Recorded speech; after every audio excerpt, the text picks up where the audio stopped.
Hi, future people, and welcome to Great Uncle John's weekly video log. It is Sunday. Actually, it's Monday now. I'm a day late again. So, Monday, August 19th, 2018. This is week 23. I do Great Uncle John under a cloud this week. There was a death in the family, and it makes it seem kind of unimportant to document the trivialities in American politics when tragedy has befallen people close to me and are in pain. But onwards I go with week 33. So it was a nice week, sunny and warm, not quite as hot as previous. Mosquitoes were awful right up until today. I'm all itchy and full of mosquito bites. Right now, I forgot to put on my spray and forgot to put on long pants and a long shirt, so I deserve the mosquito bites. Today was cooler and breezy.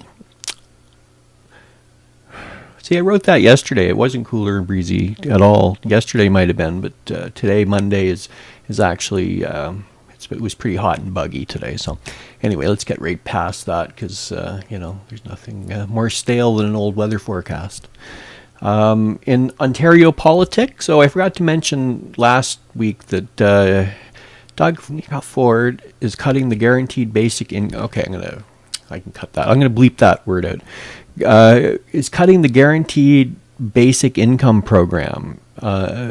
And leaving people who had already changed their lives and whose lives were improving up the creek. And Social Services Minister Lisa MacLeod announced last week that Premier Doug Ford's government is cutting in half planned increase to social assistance rates this year and had decided to cancel the basic income pilot despite a campaign promise to allow the 3-year experiment to run its course. Doug Ford. And Lisa MacLeod. Lisa. In Canada, there was a quadruple murder in Fredericton. What's going on in New Brunswick? There was the murder of 4 cops, RCMP officers, a few years back now, and this time around two police officers and a young couple were killed by a guy, apparently randomly. Not a lot of details have come out, or if they have, I kind of missed it. But he just seemed to sort of shoot random people from his apartment. So very sad. I could rant and rave about gun control, I guess, but I don't even know if that's the case. I don't know what the solution is. I guess we're still at war with Saudi Arabia. I hope we're winning. I haven't heard otherwise. I got Omarosa's new book on Wednesday, and that dominated the news all week with Trump flipping out on Twitter about the book and all the news media, and including liberal media. I listen to a lot of MSNBC, and they were going out of their way to discredit Omarosa. And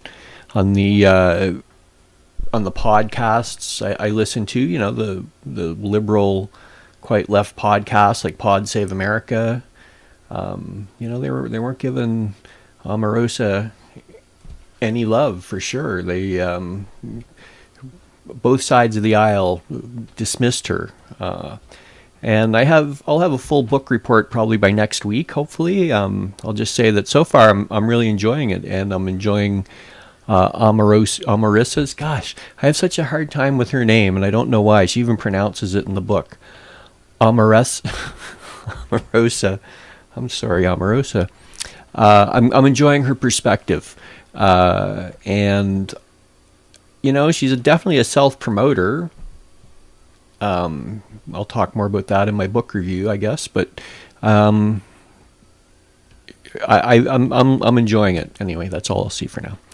The other big thing was the news that the White House lawyer, Don McGahn, has been talking to Mueller for months, and has been giving hours of voluntary testimony, and Trump tried to spin it like, he knew all about it, and they were being open and stuff, but they're saying that what Trump didn't realize was this McGahn guy is actually the attorney for the president of the United States, not Trump's personal attorney.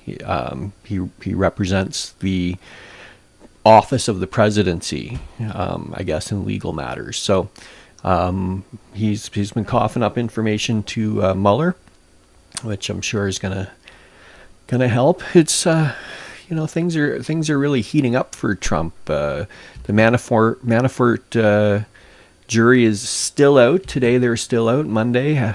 No news as of Great Uncle John time. You guys know, future people. You know everything. You know who's guilty, and you've seen the movie and you've read the books. You're way ahead of us. We're mired back here. It is a reality TV presidency, and Omarosa outlines that. Her knowledge of the reality TV world and how Trump lived in that world and behaved in that world really illuminates how he does his presidency as well. Anyway, the Manafort jury should be back. Who knows? Who knows when they'll be back? And the speculation as to whether or not them being out a long time is good or bad for the defense. I tend to see it as a very complex case, and jurors aren't specialists, so there must be a lot of head scratching when they're looking at the evidence. So if they're being responsible jurors, I can see it taking a couple of weeks. Well, that's it, future people. I'm tired and a bit bummed, so I'll see you next Sunday, fortune willing, and I hope everything in everyone's world is good this week.